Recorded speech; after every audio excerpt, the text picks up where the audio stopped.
Bonjour à toutes et tous. Comme vous le savez, nous sommes à 3 jours d'un scrutin essentiel pour l'avenir de la France et de notre circonscription. Lundi matin, nous nous réveillerons peut-être avec un gouvernement Jordan Bardella.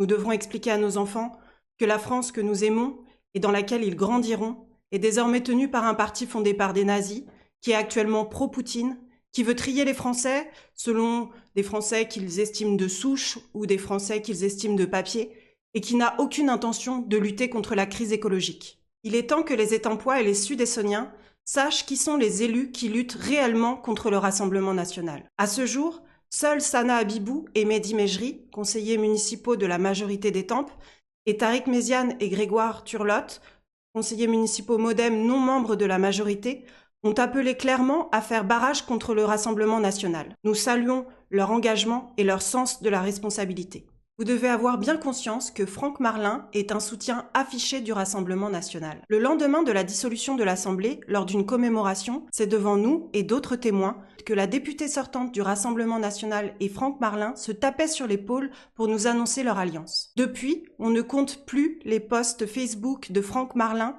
qui fustige Mathieu Hilaire et qui n'appelle jamais à voter contre le Rassemblement national. La députée sortante du Rassemblement national s'affiche elle-même depuis longtemps en soutien d'un maire qui dilapide l'argent des Étampois dans sa mauvaise gestion, enchaîne les gardes à vue, passe 5 mois de l'année en vacances et a toujours fait preuve d'hypocrisie entre ses paroles et ses actes en matière de sécurité. Ceux qui se taisent aujourd'hui assumeront leur ralliement au Rassemblement national. Ceux qui se taisent aujourd'hui seront responsables lundi matin. Beaucoup d'élus à qui je m'adresse par cette vidéo connaissent bien Mathieu. Ils ne partagent pas tous ses idées, mais ils connaissent son sens de la probité, son expertise, son sens du travail, son engagement contre la corruption et pour la tranquillité publique, et ils savent qu'il ne cautionnera jamais tous les racismes. Pour toutes ces raisons, il est temps qu'il fasse un choix clair pour appeler les électeurs à voter contre l'extrême droite. Et pour toutes ces raisons, nous vous invitons à mettre un bulletin Mathieu Hilaire dans l'urne ce dimanche, pour que nous soyons fiers d'envoyer un député démocrate, écologiste et républicain à l'Assemblée nationale.